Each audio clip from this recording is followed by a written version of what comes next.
Hey, Andy here from builderhottub.com. In this video, we're going to catch up with Doug in Virginia and his DIY hot tub build. We're also going to see what Doug did this week that I don't recommend that you do. So let's go ahead and take a look.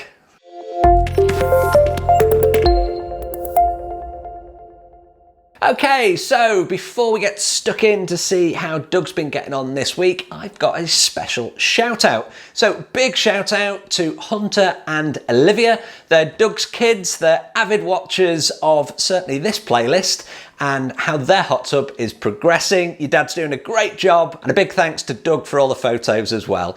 Okay, so when we left Doug in the last video, this was how we left it. So the forms were in, the forms were poured, and basically it was a waiting game for the concrete to cure. So what's happened since then? Well, the forms are off, and as you can see, it looks absolutely fantastic. The pour's gone really, really well. The walls look in great condition, and that water in the base, it's normal to have some water that's drained out of the concrete pour. I'm not sure what weather Doug's had recently. It could be a bit of rainwater in there, but again, it's nothing out of the ordinary, and it's perfectly normal to have some water in the bottom of the tub once the forms are removed, because it kind of drains through the concrete during the curing process. So with the walls poured, it's now time for Doug to turn his attention to the interior seating. Before we get on to that, quickly, I'm going to say please do subscribe to the channel, hit that notification icon to be notified when my videos go live. I do 2 long form videos like this every single week, a whole bunch of shorts, and everything on my channel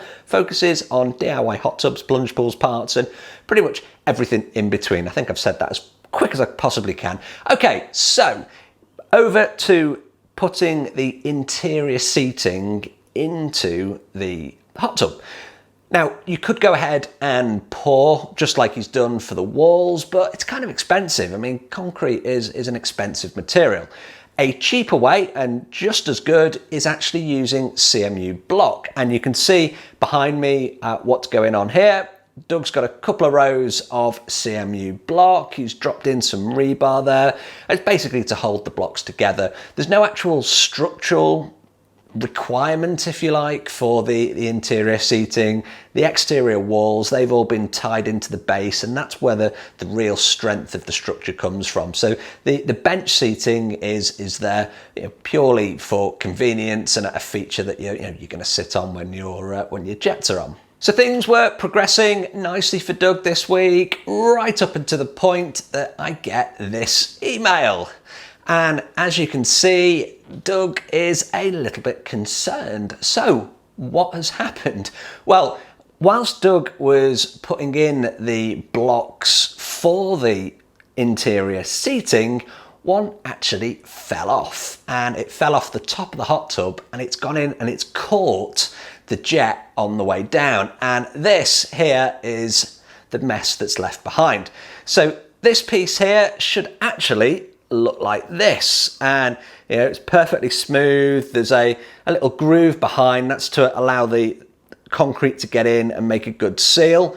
But more importantly, it's quite a large unit, and you can see that if you compare to the picture behind, that most of this is actually in the wall already.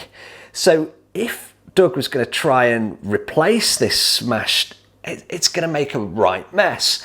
And you're probably going to disturb all of the concrete around the pipe. You've got chances of leaks. It's a bit of a mess. So I don't recommend that you drop CMU blocks onto your wall fittings, because as you can see, they're going to smash.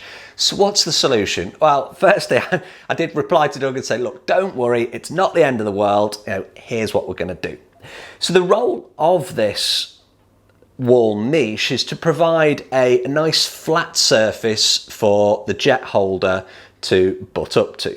Okay, so what we're going to do is, rather than try and cut this out, and as I said earlier, that could make a right mess and potentially cause even more problems, things like leaks, where there's not a good seal on the concrete, up on the pipework, if it's been, you know, moved to try and force this off, because this comes off. So this is 2.5-inch pipe and this fits over. So it's glued on already. It's just going to be really, really difficult. Now, the role of this wall niche is to provide a nice flat surface for the jet to butt up to.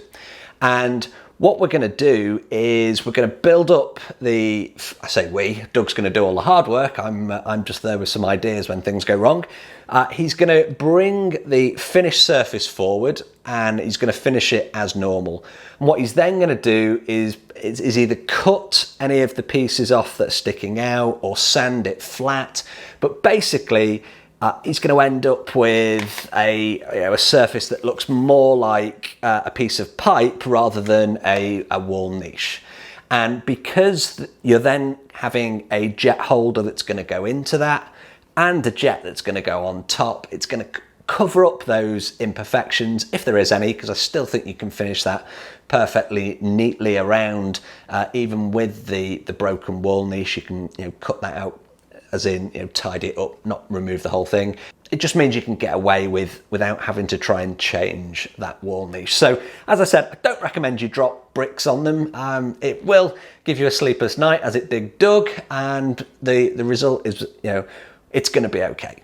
Okay, so with that little setback out of the way, Doug was back at it, and what he was going to do was, because the rest of the tub was poured, he felt he wanted to form up the kind of final layer of the seating, and of course the top of the seats as well. So as you can see behind me, that's gone in, and he poured that, left it for a day or so, and the end result looks like this. So this is the current state of play of Doug's DIY hot tub. It's coming along really, really well. Despite the couple of setbacks that he's had so far, nothing major.